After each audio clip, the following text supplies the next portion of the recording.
Merci à tous d'être là pour cette journée Culture Startup. En fait, vous l'avez vu, pendant qu'on va se parler pendant environ 3 quarts d'heure, le forum va continuer. J'espère que ça vous a plu jusqu'ici. Vous pourrez continuer ensuite jusqu'à 18h à échanger avec les différentes startups qui sont ici et qui continuent pendant qu'on se parle à recruter. J'aimerais accueillir tout de suite Guillaume Klutman. Je vais peut-être me présenter pendant une seconde en disant que je suis Vincent Violin, fondateur de Culture Startup. Je suis particulièrement heureux de voir que pour cette nouvelle session, vous êtes aussi nombreux, aussi nombreux pendant cette séance qui s'inscrit de manière assez simple. Ce qu'on va faire, c'est essayer d'échanger avec vous au maximum. Donc j'ai proposé à un certain nombre d'entrepreneurs qui sont soit les fondateurs de leur boîte, soit ils ont rejoint une start-up au cours de sa création. Ce sont des gens qui ont des parcours totalement divers, c'est ça qui est intéressant, de venir vous présenter ce qu'ils font et vous leur poserez des questions que vous souhaitez. C'est le principe de Culture Startup. Pour ceux qui connaissent Culture Startup, Culture Startup c'est un forum de rencontres entre startups et étudiants. Pour qu'il y ait rencontre, il faut qu'il y ait lieu. Pour qu'il y ait lieu, il fait aujourd'hui qu'il y ait Guillaume. Pour qu'il y ait Guillaume, il fait qu'il y ait ce lieu qui s'appelle le comptoir général. Si on reste à 150 mètres d'écart comme ça, Guillaume, soit on se rapproche. Du coup, je me passe devant le... Comme tu veux, on se met comme ça, c'est parfait. Merci Guillaume de nous accueillir. Est-ce qu'en un mot, tu peux nous dire ce qu'est le comptoir général et nous présenter aussi, certains l'ont vu aujourd'hui, il y a un corner spécifique comptoir général, puisque le comptoir général a un incubateur d'entreprise. Est-ce que tu peux nous présenter ce lieu et l'incubateur du comptoir? Merci.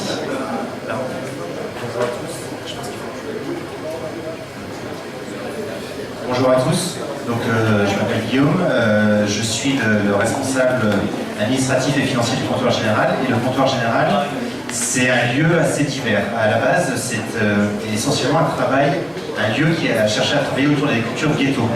Ce qu'on appelle les cultures ghetto, nous, c'est toutes ces cultures, ces mouvements artistiques qui sont mis au banc de la société, qui sont un peu mis de côté. Ça va être dans les plantes, les mauvaises herbes, dans la science, la cryptozoologie, c'est-à-dire la science qui n'est pas reconnue par les organisations officielles.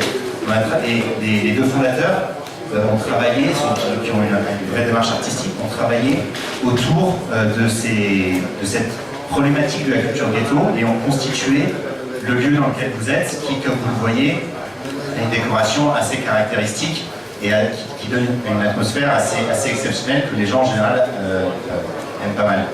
Et ce lieu est devenu progressivement, il était initialement uniquement réservé à des conférences. Ce qu'on faisait faire ici, c'était venir des grands groupes du CAC 40 qui venaient ici faire leurs conférences RSE. On trouvait assez rigolo parce qu'en général ils allaient au Ritz ou dans des endroits comme ça. Et donc faire venir des patrons du CAC 40 et les faire s'asseoir sur des chaises d'école, on a toujours trouvé ça assez drôle. Et puis progressivement on s'est ouvert au public. Donc là, le comptoir général, pour ceux qui ne connaissent pas, le soir, mais aussi toute la journée, c'est un bar relativement branché de la capitale. Vous avez dans l'autre salle un grand bar, vous avez ici un tiki bar qui est spécialisé sur les cocktails, encore une fois les cocktails un peu ghetto. Et vous avez le snack local qui travaille autour de tout ce qui est street food, slow food, ou encore une fois ce qu'on mange dans la rue, en essayant d'avoir une carte authentique. Et ce qui s'est passé, c'est qu'en travaillant autour de ces thématiques-là, on a travaillé par petites attractions. Vous voyez, vous avez un peu partout dans le lieu des petites attractions. Vous avez là ce qu'on appelle la petite boutique des horreurs. Ici, vous avez l'atelier de recherche de Michel Ballot, qui est un cryptozoologue. Vous avez ça un peu partout dans le lieu. En travaillant avec ces gens-là, on s'est rendu compte des problèmes sociétaux qui étaient liés à cette culture ghetto. Parce qu'évidemment, qui dit culture ghetto dit fracture sociétale, et qui dit fracture sociétale dit problème. Et au comptoir, comme on s'est porté par des entrepreneurs qui ont une vraie vision entrepreneuriale de la façon de résoudre des problèmes, on s'est dit, plutôt que faire comme on fait d'habitude dans le social, c'est-à-dire j'arrose une association ou un organisme, puis je change de politique et j'arrose ailleurs, et puis tout s'arrête. Nous on s'est dit, pour résoudre vraiment les problèmes, il faut monter des boîtes. Parce que c'est en montant une boîte, c'est en montant un business qu'on résout un problème. Pourquoi? Parce qu'un business, par essence, ça a une certaine pérennité, ça cherche à créer de la valeur, et ça cherche à créer de la valeur pour s'entretenir. Donc on cherche à résoudre des problèmes sociétaux en mettant en face des réponses business, des réponses vraiment purement capitalistes. Ce qui est quelque chose qui ne se fait pas trop dans l'univers du social actuellement. Et c'est pour ça qu'on a développé au comptoir un fonds, on a mis en place une structure de financement.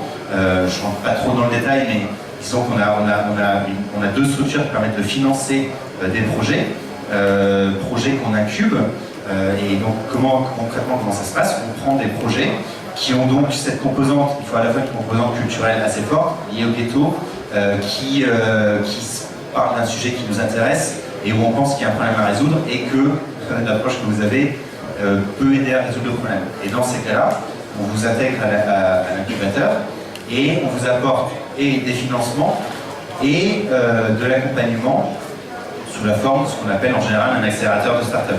Vous avez sans doute entendu parler des accélérateurs de start-up. C'est un sujet que je connais un petit peu. Et donc concrètement, on se voit une fois par semaine. Moi, avant d'être au comptoir, j'avais monté un certain nombre de boîtes. Et on se voit une fois par semaine pour vous aider à prendre les bonnes décisions dans la construction de la boîte. Parce qu'on ne fait pas, avant de faire du social, on monte une boîte. C'est juste que la boîte va avoir un impact sociétal beaucoup plus important qu'une boîte lambda. D'accord ? Merci Guillaume. Et alors l'accueil de Nature Startup aujourd'hui, ça correspond à ce projet d'avoir plus d'entreprises qui connaissent le comptoir ? Exactement. La raison pour laquelle on est ravis de vous accueillir aujourd'hui, c'est qu'on est ravis d'avoir une population entrepreneuriale qui a envie de faire bouger les choses, qui a envie d'avancer, voire qui a commencé déjà à faire bouger les choses. Et on avait envie de vous expliquer que voilà, nous, on est en support de cette communauté, qu'il y a des choses à faire, que quand on monte une boîte, ça peut être pour plein de raisons personnelles, ça peut aussi être pour avoir un impact sur son environnement. Voilà, et si c'est quelque chose qui vous intéresse, on peut en discuter. On peut en discuter aussi avec Céline qui est là, qui dirige le fonds de dotation du comptoir. Qui nous a beaucoup aidé pour aujourd'hui. C'est Céline qui a beaucoup aidé effectivement pour aujourd'hui, pour échanger sur ces sujets-là. Merci Guillaume, merci de ce petit point d'introduction. On se retrouvera tout à l'heure sûrement pour la session de questions-réponses. Alors j'ai Emmanuel Duez qui s'est enfin installé là où elle voulait, c'est-à-dire sur la table. Elle est contente. Emmanuel, ta boîte est ici, là-bas, un petit peu au fond, elle s'appelle Deux Project. Est-ce que tu peux nous dire un mot de ce que tu fais? Et j'aimerais aussi, on a fixé comme objectif de parler aujourd'hui, vous l'avez vu sur le thème de la conférence des nouveaux entrepreneurs et de ce qui fait qu'on intègre une start-up. Est-ce que tu peux nous parler des valeurs qui font que les jeunes intègrent aujourd'hui une start-up? Bonjour à tous, alors je m'appelle Emmanuel, j'ai une boîte qui s'appelle The Boson Project. Boson pour boson de X particulier élémentaire de l'univers, puisqu'on est une start-up qui fait du conseil en stratégie. Alors, ça peut paraître un peu bizarre, mais oui, il y en a au moins une aujourd'hui en France. Je pense qu'on a ça en commun avec Guillaume, c'est que aujourd'hui les start-up qui sont créées, c'est quand même dans leur grande majorité des entreprises qui sont engagées, qu'elles soient ou pas dans le domaine social. Elles portent toujours un message très fort. Et ce qu'on voit, c'est que toutes les nouvelles pousses entrepreneuriales, qu'elles soient de l'entrepreneuriat social et solidaire ou pas, elles essayent de faire bouger les lignes et nous, c'est ce qu'on essaye de faire. En fait, en une phrase, ce qu'on fait, c'est qu'on hack les entreprises de l'intérieur. Nos clients, c'est principalement des boîtes du CAC 40 qui aujourd'hui souffrent de leur caractère trop processé, trop rigide, trop inerte par rapport au monde qui est le nôtre, qui est ouvert, transparent, transversal, hyper réactif, hyper connecté. Et finalement, ce qu'on fait, c'est qu'on utilise les jeunes collaborateurs à la base des pyramides, qui sont très souvent très intrapreneurs, c'est-à-dire des entrepreneurs dans l'entreprise, pour transformer les modèles en remontant la pyramide. Donc on part de la base, et sur mandat de la direction générale, on transforme les modèles managériaux, on transforme les modèles de leadership, on transforme les modèles organisationnels et les modèles stratégiques pour finalement proposer une nouvelle forme d'entreprise, même sur des boîtes qui font 500 000 collaborateurs. Pourquoi c'est possible de réinsuffler un peu d'agilité et d'esprit start-upien dans ce genre d'entreprise? Du coup, pour répondre à ta question, quelles sont les valeurs de la création d'entreprise? Je pense que tu as le kiff à la base, quand même le fédérateur de toutes les personnes qui montent une entreprise. Et ce que je disais tout à l'heure, la volonté d'avoir un impact. Et aujourd'hui, il y a quand même beaucoup de jeunes qui rentrent dans la grande entreprise. Enfin, moi, je me rappelle quand je suis rentrée à l'ESSEC, quand on allait chez L'Oréal tout au début, c'était un héros. Et 3 ans après, quand je suis sortie de l'ESSEC, quand tu allais chez L'Oréal, tu étais un blaireau. Tu es devenu un héros parce que tu avais créé ta boîte. Et ça, c'est un vrai bouleversement très important que les entreprises du monde entier, c'est pas un phénomène français, sont en train d'observer avec beaucoup d'intérêt. Et du coup, ils essayent de développer les capacités entrepreneuriales de leurs collaborateurs, qui ne sont peut-être pas des entrepreneurs, mais en tout cas qui portent en eux cette façon de travailler en entreprise avec un petit supplément d'âme qui est la recherche de sens, qui est le lien, je pense, entre les entrepreneurs qui sont aujourd'hui dans cette salle, mais aussi tous les jeunes qui sont dans les plus grosses entreprises. Merci beaucoup Emmanuel. Donc si L'Oréal est intéressé pour devenir partenaire de Nature Startup, c'est bien parti. Je te remercie. Merci beaucoup Emmanuel. Et puis Emmanuel restera évidemment pour répondre à vos questions ensuite. Ce que j'ai souhaité, c'est qu'on puisse avoir 4 parcours entrepreneuriaux. Je leur ai fixé une seule chose, c'est d'essayer d'être court et percutant. 2 minutes, 3 minutes pour nous présenter votre boîte. Peut-être aussi déjà donner votre sentiment sur cette question d'aujourd'hui. Est-ce que vous, en tant que... Alors, soit vous avez rejoint une startup, vous allez nous dire dans un sens, c'est ça qui est intéressant, soit vous avez créé une startup, et dire aussi justement sur ces valeurs, qu'est-ce que vous ressentez aujourd'hui. J'ai d'abord Léa, alors tu vas peut-être circuler du coup, si tu veux bien mettre le micro dans ce sens, ce sera aussi simple comme ça. Léa, tu as rejoint Biroom, qui est une startup qui est présente aujourd'hui à Nature Startup. Est-ce que tu peux nous présenter la startup et puis toi, ton rôle au sein de cette startup? Bonjour à tous, je m'appelle Léa. J'ai effectivement rejoint Biroom. C'est bon là? J'ai rejoint Biroom dès le début ou presque. Biroom, c'est une startup pour trouver sa colocation et ses colocataires. Donc on est sur ce credo très particulier, notre valeur ajoutée étant vraiment pouvoir choisir les gens avec lesquels on va vivre. Beaucoup d'entreprises aujourd'hui proposent de trouver un appartement. On choisit sa ville, on choisit son logement. À nous, ce qui nous importe, c'est évidemment ça, mais pour nous, c'est des acquis. Ce qui nous importe, c'est l'étape d'après, c'est de trouver les gens avec lesquels on va vivre, avec lesquels on va partager. Et dans ce sens-là, on s'ancre vraiment dans l'économie du partage. Partage évidemment de connaissances, etc. et partage de biens, d'appartements. J'ai rejoint l'expérience Biroom au tout début, donc on a lancé le site il y a maintenant 6 mois. On est une toute jeune entreprise, mais on est en pleine croissance et j'ai rejoint l'entreprise avec l'idée de faire aussi avancer les choses, rapidement. Je suis allée chez L'Oréal, donc je suis sortie du paquebot, on en sort avec l'envie effectivement de faire des choses. Et surtout, du coup, moi je suis designer industriel, je me suis spécialisée dans le produit, après dans le service et maintenant évidemment la branche d'après, pour moi naturellement le service c'est l'expérience utilisateur. Un des fondateurs de Biroom est aussi designer, donc on a une vraie volonté de rester ancré dans les besoins de l'utilisateur. Et c'est ce qui nous motive au quotidien, c'est de réussir en un temps record avec des itérations successives de notre produit à coller au plus proche de leurs besoins. Donc, ce qui nous motive aujourd'hui, c'est de faire avancer les choses à toutes les échelles en gardant en tête les besoins de nos utilisateurs et de pouvoir y répondre. Par rapport à ça, par rapport à notre public, c'est quoi un collaborateur aujourd'hui de Biroom? C'est quoi vos recherches? C'est quoi l'esprit qu'il faut avoir pour bosser dans votre startup? Nous, on est une petite équipe aujourd'hui de 14 quand même.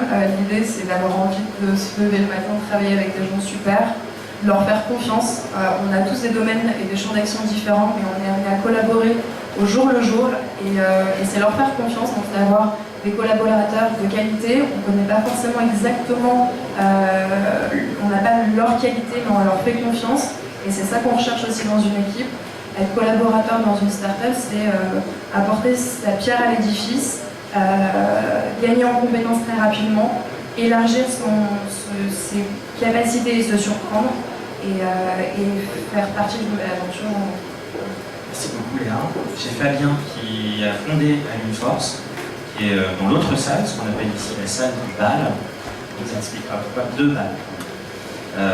Alors, est-ce que tu peux pareil nous présenter tout simplement ta startup et nous dire sur ce sujet ce que tu penses? Alors bonjour à tous, notre startup elle existe depuis maintenant 5 ans. On a fait en fait ça avec mon frère qui vit à New York, à Paris. Lui cherchait à monter un bureau pour sa startup qui est une startup vidéo à New York. Il s'est dirigé forcément vers son école pour chercher des ingénieurs. On n'a pas trouvé. C'était compliqué à communiquer sur ces écoles. Indirectement, moi j'étais encore en école et j'arrive à trouver un stagiaire comme ça. C'est là où on a eu l'idée en fait de dire de rassembler l'économie de l'école et les étudiants pour développer tout le côté professionnel. Nous on a commencé à monter ça il y a 5 ans. fait notre école, directement notre école. Donc, on a été à développer toutes les premières fonctionnalités. Aujourd'hui, on a 70 écoles, 800 000 utilisateurs, donc qui montent. Je ne sais pas si vous m'entendez. Sur le plan de mon nom. Et voilà, aujourd'hui, on a commencé à 2. Moi, j'étais tout seul à Paris, dans le garage de mes parents. Pendant 4 ans, 5 ans, on vient de déménager à la République. Dans le garage, on l'a aménagé. Et à la fin, on était beaucoup trop serrés, on était une dizaine dans le garage, c'était beaucoup trop serré. Mais maintenant, bien sûr, on vient de trouver un local il y a un mois, on est dans le super beau à la République, et il y a une forte croissance. Excellent. Effectivement, je pense que ce sera plus sexy que le garage. Je sentais un petit peu que les gens n'avaient pas forcément envie de venir. Là, ça a l'air beaucoup mieux comme ça maintenant. Et c'est aussi ça, une start-up, c'est un moment de décollage. Alors aujourd'hui, justement, le décollage existant, c'est quoi les qualités d'un jeune ou un jeune qui intégrerait ta boîte? Aujourd'hui, en fait, on cherche principalement à être des passionnés en web, des passionnés de web. Aussi bien dans la technique, mais aussi bien dans le marketing ou dans le commercial. Surtout qu'il y a une volonté d'aider les personnes au sein même de la startup et pas rester dans son coin. Les commerciaux travaillent avec les chefs de projet, travaillent avec les développeurs, ça travaille vraiment main dans la main pour se développer le plus possible. Merci beaucoup. Johannes, merci d'être là. Tu as fondé Wikistage. Un projet un peu spécifique pour ce qui est d'aujourd'hui, parce que ce n'est pas un projet à vocation lucrative, c'est un wiki un peu spécial, justement, tu vas nous dire ce que c'est. Même question aussi, qu'est-ce qu'il faut aujourd'hui pour avoir la fibre Wikistage? Merci beaucoup. Wikistage est né de l'idée que quelque chose dans notre système d'éducation doit fondamentalement changer. L'idée de Wikistage, c'est de créer un Wikipédia en vidéo. Donc il faut s'imaginer ça comme, à la place de lire l'article Wikipédia sur, par exemple, Napoléon III, on regarde une petite vidéo de 3 ou 6 minutes d'un expert qui explique pourquoi doit-on connaître Napoléon III aujourd'hui. Il faut s'imaginer ça dans toutes les langues et couvrir tous les sujets, philosophie, psychologie, géographie, business, tout ce qu'on peut imaginer. Et c'est une association à but non lucratif. Nous sommes maintenant 10 personnes dans deux espaces partagés ici à Paris. Et pour répondre à ta question par rapport aux valeurs, ce que je ressens par rapport aux gens qui nous rejoignent pour justement la coordination de ce réseau des organisateurs de conférences qui sont maintenant partout dans le monde. Il y a les 5 continents, Amérique du Nord, Amérique du Sud, Afrique, Europe, Asie, où ces conférences sont organisées. Ce vendredi, il y a la conférence à Stanford, par exemple, Stanford University. Et c'est d'échanger quelque chose, c'est le purpose. C'est quelque chose qui est peut-être un peu différent dans une association que dans une entreprise, quand c'est très clair chez nous que ce qui compte, c'est l'impact de notre projet plutôt que faire beaucoup d'argent. Et évidemment, on veut tous avoir suffisamment d'argent pour bien vivre, mais ce n'est pas le but qui aujourd'hui, ou moi, les gens qui m'entourent dans ce projet, motive le plus. Si vous avez une question sur combien on gagne en start-up, vous pouvez la poser ensuite, c'est pas gênant du tout. Merci beaucoup Johannes. Sophie, tu as rejoint, parce que vous avez vu, on a des fondateurs, les 2 garçons du milieu, on a des gens qui ont rejoint les 2 filles de l'un et de l'autre côté, c'est pas du tout fait exprès, mais toi tu as rejoint justement les startups, c'est Alpaga Media. Ouais. Et est-ce que tu peux nous présenter Alpaga? Alors Alpaga Media, qu'est-ce que c'est? C'est une régie publicitaire. On est spécialisé sur la cible étudiante, c'est-à-dire qu'on va vendre des espaces publicitaires, soit sur le web, le print, des applications mobiles. Et tous nos supports sont visités par les étudiants et les jeunes actifs. Pour la petite histoire, j'ai rencontré les associés d'Alpaga Media à l'événement Meet Your Startup, le précédent Meet Your Startup. Et ça fait maintenant 6 mois que je travaille pour la startup. Tous les jours, je me réveille et je travaille pour un environnement ultra dynamique avec une croissance exponentielle. Et ça, franchement, c'est une chance incroyable. Tous les jours, vous allez pouvoir travailler avec des profils ultra différents. Même, j'ai jamais fait de publicité avant, un master d'économie à l'étranger, rien à voir. Et pourtant, on a tous une valeur ajoutée. On crée cette croissance tous ensemble. Et ça, c'est vraiment une chance. Voilà. Donc, c'est pour ça, maintenant, on a besoin de recrues, on a besoin d'un business développeur. Donc, si vous avez un profil intéressant et surtout vous êtes intéressé par le monde de la publicité, on est ouvert. Je n'ai pas recruté Sophie pour faire notre pub, je précise, parce que sinon ça va être fortement soupçonné. Et c'est vrai qu'on s'était rencontrés précédemment sur Startup avec beaucoup d'intérêt. Alors, on aurait pu mettre des chaises jusqu'au bout, David, mais je ne sais pas pourquoi, on a décidé de faire comme ça un peu façon Startup. David, même principe, je voulais qu'on puisse faire pitcher vraiment des boîtes très différentes. Tu as fondé Passmotion, vous êtes là aujourd'hui, et est-ce que tu peux nous présenter ce que tu fais et en quoi les futurs recrues de Passmotion ont le truc qui te Avec plaisir. Donc David de Passmotion, PATH, motion. Donc nous on a créé une plateforme qui vous permet en tant que candidat d'avoir accès directement aux collaborateurs des entreprises dans lesquelles vous voulez travailler et leur poser vos questions, échanger avec eux comme vous le faites aujourd'hui à Meet Your Startup. Donc l'idée c'est que plutôt que d'avoir des événements physiques, qui est toujours mieux mais un peu contraignant, vous pouvez être en ligne n'importe quand et aller sur une plateforme dans l'entreprise dans laquelle vous voulez travailler pour découvrir tous les profils qui sont disponibles, trouver les gens qui vous ressemblent, qui ont les mêmes aspirations que vous, qui ont peut-être le même parcours que vous, et échanger directement avec eux. Donc on a lancé la boîte en 2011, on a lancé notre premier produit, enfin le deuxième produit en 2012 en Angleterre, et on vient de s'établir en France. Donc on est en Angleterre, on travaille avec des sociétés, des grosses sociétés comme Citibank, KPMG, Deloitte, des grosses sociétés d'avocats. Et là on vient de débarquer en France, on travaille avec Deloitte, la SNCF, on vient de signer la Poste. Et le but donc, du stage, c'est d'avoir quelqu'un qui va promouvoir donc, la marque et la start-up en France et gérer les nouveaux clients qui vont adopter la plateforme et les aider à promouvoir les collaborateurs pour attirer au fait des talents comme vous. Voilà en 2 mots. Merci. Je crois que tu avais peut-être posé la question de manière un petit peu différente sous l'angle des qu'est-ce qu'il faut comme qualité, peut-être des conseils pour intégrer une start-up de manière plus générale. Qu'est-ce qu'on peut en retirer à 2 ans, à 5 ans, qu'est-ce qui accélère la carrière? Enfin, de manière plus générale, les conseils que j'ai pour des jeunes candidats, peut-être comme vous, moi je pense que vous êtes tous des entrepreneurs. C'est pas parce que vous allez rejoindre une start-up, une boîte, vous n'allez pas créer votre projet aujourd'hui que vous n'êtes pas entrepreneur. Vous êtes probablement, on est tous entrepreneurs. Et je pense que c'est très important pour vous de vous considérer voilà, comme nous on se considère en tant qu'entrepreneur, toujours en bêta.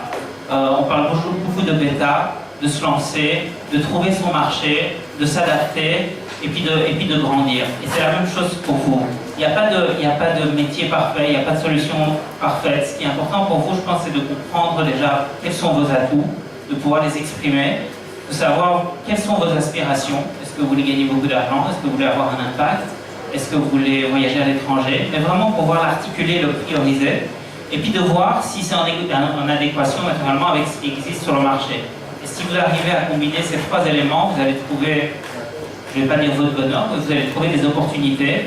C'est pas grave si c'est pas l'opportunité parfaite. Il ne faut pas trouver l'opportunité parfaite, il faut se lancer, il faut tester, il faut essayer.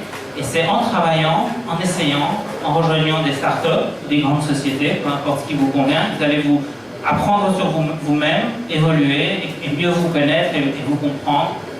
Et donc voilà, c'est mon conseil de manière plus générale sur comment lancer sa carrière. Je ne suis pas à répondre à votre question. Merci beaucoup, David. Juste avant de laisser peut-être aux questions, parce que je ne vais pas te lâcher comme ça, parce qu'on aura fait 30 minutes et que nous on pense que voilà, le but c'est aussi d'échanger avec vous, on va pas faire un truc hyper long. Un dernier point, tu as précisé que tu as accompagné un certain nombre de startups dans leur développement. Si on retourne à la logique, si tu devais accompagner des étudiants pour qu'ils intègrent des startups, c'est quoi en quelques mots les conseils pour leur permettre d'être les meilleurs possibles dans ces startups? Puis ensuite on écoutera vos questions, remarques ou commentaires d'une manière générale. Donc effectivement, j'ai accompagné pas mal de startups parce que moi, avant, j'avais monté un certain nombre de boîtes, disons une douzaine de boîtes, que j'ai montées ou que j'avais rachetées ou que j'ai investi. Puis ensuite, j'avais créé un accélérateur de start-up, que j'ai revendu pour venir au comptoir. Et donc, effectivement, ce que j'ai observé, en fait, c'est un peu ce qui vous a été dit, c'est que dans une start-up, le premier point, c'est d'être extrêmement agile et ce qui va pour moi avec le fait d'être autonome et responsable. En fait, dans une petite structure, vous n'avez pas le seul avantage d'ailleurs d'une start-up, c'est que vous n'avez pas de cadre très fixe parce que les gens qui sont en face de vous sont en train d'apprendre comment ils montent. Un entrepreneur en fait apprend pendant assez longtemps avant de commencer à arrêter de faire des conneries. Et moi, par exemple, j'ai toujours pas commencé à arrêter de faire des conneries, je continue à en faire tout le temps. Donc, en face de vous, il apprend. Donc, il faut que vous alliez dans une startup si vous avez envie d'être autonome, de prendre vos responsabilités, de faire des choses et de ne pas attendre qu'on vous dise voilà, il faut faire ça, aujourd'hui on va faire ça, demain on va faire ça, etc. Ça ne marchera pas, vous allez être malheureux, l'entrepreneur en face de vous va être malheureux et il vaut mieux que vous alliez dans une boîte un peu plus structurée pour ça. Donc, faut pas, si vous avez le sentiment que vous avez envie de prendre vos responsabilités, que vous avez envie qu'on vous fasse confiance, que ce que vous pensez soit entendu, dans ces cas-là, la petite structure de la start-up est parfaitement adaptée. Mais si ce n'est pas le cas, si vous avez besoin qu'on vous dise un petit peu ce que vous devez faire, etc., faites attention. Dans une start-up, ça peut vous surprendre parce que c'est extrêmement, ça bouge tout le temps. On change d'avis du jour au lendemain. On n'a pas forcément un plan d'action défini à 3 ans. Bon, en tout cas, on en a un, mais il change tous les 3 jours. Donc, il faut. Pour moi, c'est l'élément préalable à connaître sur vous. C'est est-ce que vous êtes capable de travailler un peu sans filet, quoi, un petit peu de manière autonome. Si oui, dans ces cas-là, vous êtes très bien dans une startup. Sinon, ce sera moins facile. Ouais, les choses sont bien cadrées. Merci Guillaume. Alors, David, Sophie, Johannes, Fabien, Léa, Emmanuel, ils sont dynamiques, ils sont là pour vous, ils sont nombreux. Et il y a l'air dynamique parce que sinon j'ai l'air rien compris. N'hésitez pas à leur poser toutes vos questions. En général, c'est la première question qui est compliquée, mais je pense qu'ils sont là pour vous apporter toutes les infos que vous allez connaître. Est-ce qu'il y a des questions?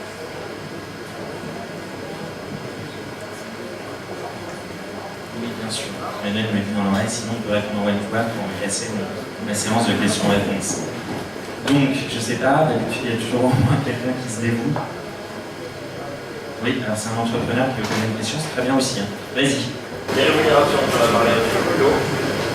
Peut-être ouais, on entendra mieux quand même. Bonjour, est-ce que vous m'entendez? Oui, c'est très bien. On parlait un petit peu plus tôt des rémunérations et qu'il ne fallait pas se gêner pour poser la question. Ouais.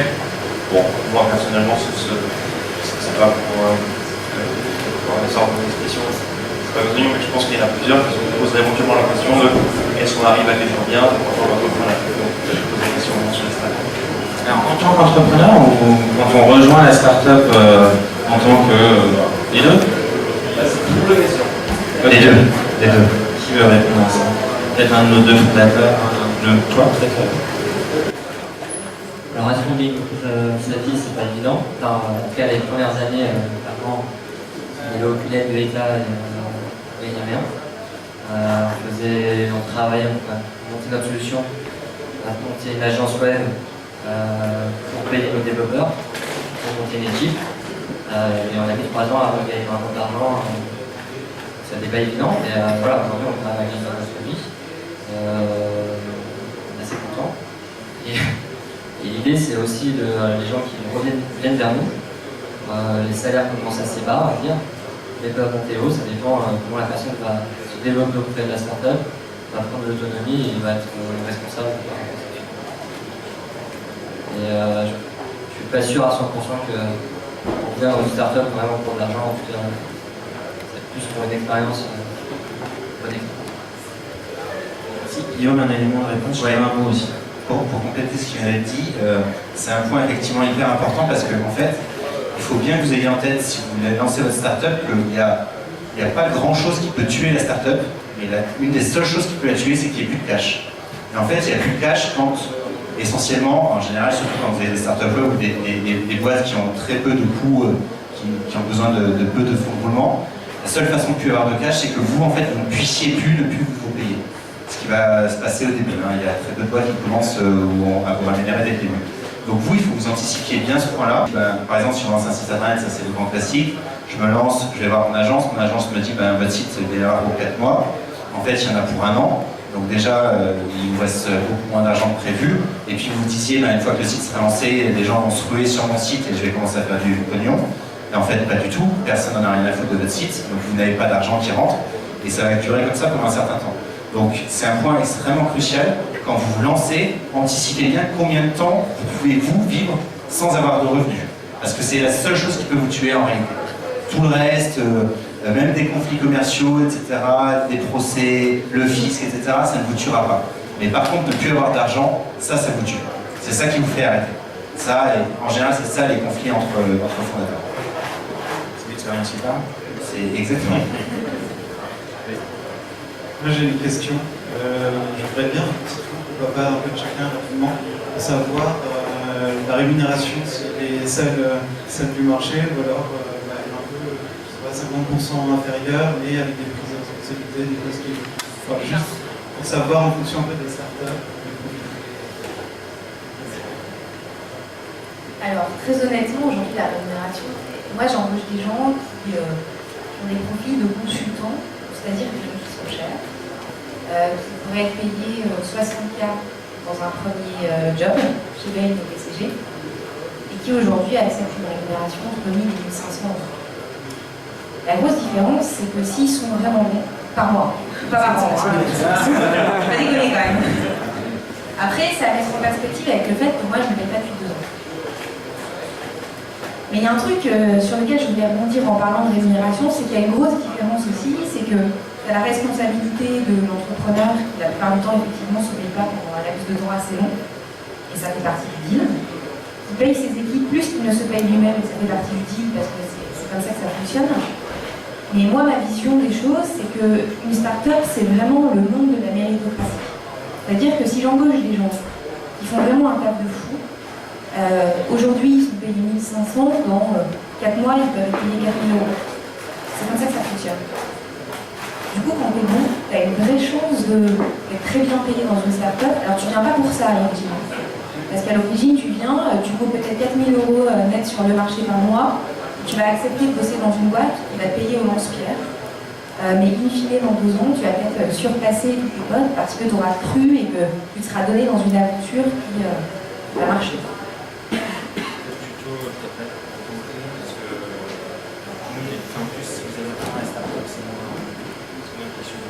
David, toi, tu as peut-être un mot à dire là-dessus.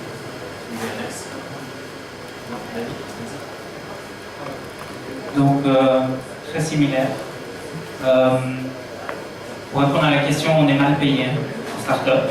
Soyons très très clairs sur ça. Et on ne rejoint pas une start-up pour l'argent. On rejoint parce qu'on a envie de travailler dans un certain environnement et on pense vraiment que cet environnement va nous apprendre des choses. On va acquérir des compétences qu'on pourra utiliser par la suite. Moi, un de mes grands regrets, c'est de ne pas avoir travaillé en start-up avant d'avoir lancé la mienne. Donc, j'ai intégré des grands groupes type BCG, justement, où je gagnais très bien ma vie. Et j'ai fait, et je me suis lancé dans ma propre boîte directement. Pendant tout un temps, je ne me suis pas payé. J'entends ce qui se dit ici. Et j'ai fait beaucoup d'erreurs. Je ne sais pas si je pense en tout cas que j'aurais fait un peu moins d'erreurs si j'aurais pris un stage ou si j'aurais travaillé 1 an ou 2 dans une start-up, mal payé, mais au moins ça m'aurait évité de perdre beaucoup d'argent en cours de route. Donc, pour répondre à la question, on gagne mal, très mal, donc que ce soit très clair. Après, voilà, nous aussi on paye quand même les juniors entre 1000 et 1500, plutôt 1500 même. Mais c'est de nouveau des profils qui pourraient gagner beaucoup plus sur le marché, mais on leur offre aussi une partie, donc les stock options dans la boîte. Mais au-delà de ça, ce qu'on leur offre, c'est une expérience unique qu'ils pourront par la suite exploiter ou chez nous ou ailleurs. Alors c'est un point clé sur lequel je voulais rebondir. Vous l'entendrez dans d'autres endroits, mais là on précise quand même. Évidemment, pour un certain nombre de profils qui sont pas trop averses au risque et qui ont envie de prendre des risques, il y a la rémunération fixe et puis éventuellement, tu évoquais la notion de stock option. en tout cas la notion d'action de la boîte qui permet aussi de parier sur la réussite de la boîte dans laquelle on va travailler. Et ça, c'est quand même un modèle qui est aujourd'hui relativement développé et qui part, c'est pas une boîte qui vous le proposera, c'est un certain nombre d'entre elles. Je pense notamment, mais pas que, au profil évidemment de technique. J'en ai vu un certain nombre de défis aujourd'hui, je ne sais pas s'il y en a parmi vous.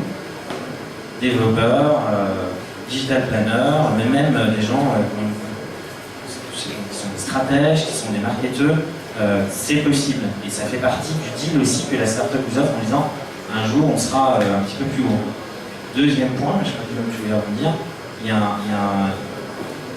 on dit startup ici, donc une startup c'est quand même a priori une boîte qui a vocation à aller plus vite que son marché et vocation à se développer rapidement. Donc ça signifie quand même qu'a priori les perspectives, si elles fonctionnent, sont bonnes. Certaines d'entre elles, les startups qui sont ici, qui sont déjà plus pérennes, évidemment ensuite sur certains métiers, elles nous l'ont dit, moi j'ai discuté avec, elles embauchent assez rapidement aussi au prix du marché. Vraiment des startups, quand ça commence à marcher, sur un certain nombre de métiers, vous retrouverez des offres que vous retrouverez dans des boîtes plus grandes. Et à partir de ce moment-là, on en revient à la discussion qu'on avait au début. Est-ce que vous avez envie d'intégrer un univers où il y a un certain nombre de qualités qui sont différentes de ça des grands? Juste, je finis sur la touche positive quand même, parce qu'on vous dit vous êtes mal payé, etc. Moi, quand j'ai lancé la première boîte que j'ai lancée juste quand j'étais encore à l'école, j'ai commencé par gagner.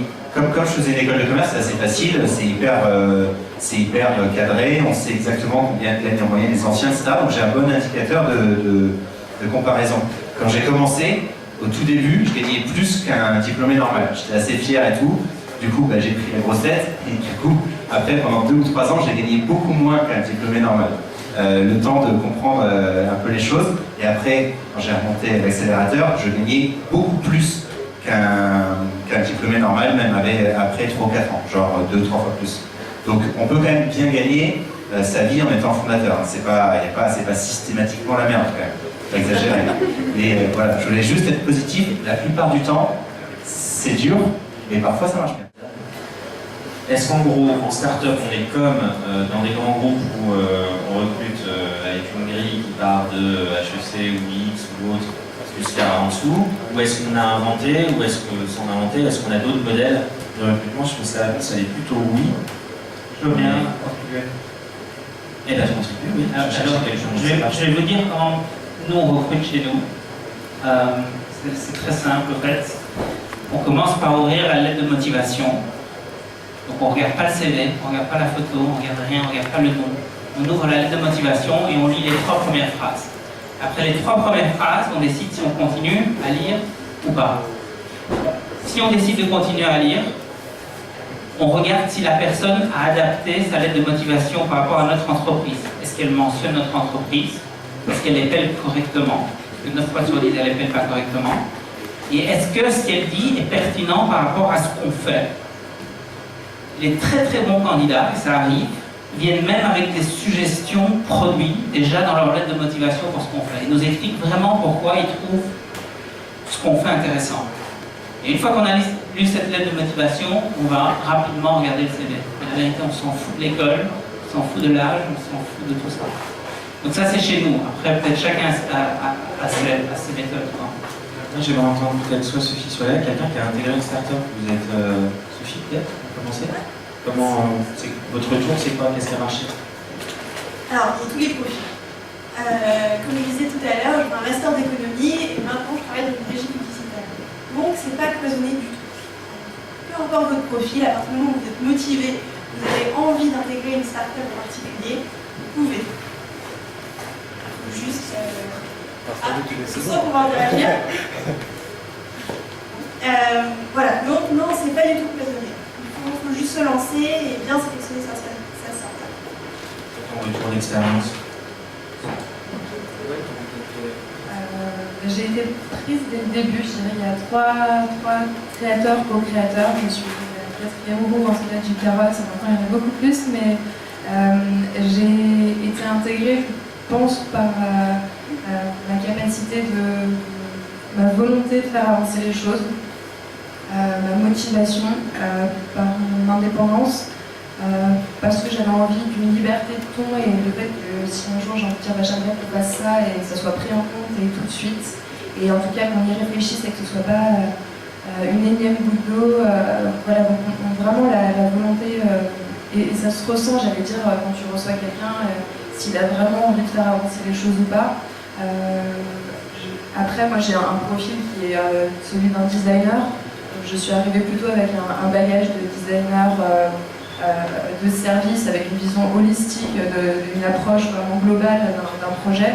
Et je pense que c'est cet aspect-là qui intéresse aussi les startups, dans le sens où on construit un projet dans sa globalité, il y a énormément d'aspects à gérer. Il faut qu'on soit capable de comprendre comment les choses s'articulent les unes avec les autres. Et donc avoir une vision globale, en tout cas dans mon cas personnel, je pense que ça a été un atout énorme, c'est-à-dire de ne pas cloisonner les choses, et effectivement de pouvoir dire, même si c'est pas mon cœur de métier, dire écoutez, il y a sûrement aussi quelque chose à faire de ce point de vue-là, donc c'est rester très curieux sur ce qu'on peut apporter à l'entreprise aussi.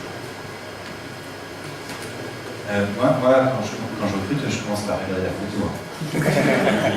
Non, plus sérieusement, en fait, il y a un truc. Vous, dans la salle, vous devez avoir tous un truc dans votre profil qui est assez similaire, parce que c'est pour ça que vous êtes là aujourd'hui, et qui vous paraît normal, mais qui n'est pas du tout normal. Il faut savoir, moi, j'ai fait passer pas mal d'entretiens de recrutement, et il y a un truc qui est extrêmement rare, c'est des gens qui ont envie de faire des choses, qui ont envie d'être responsables et autonomes.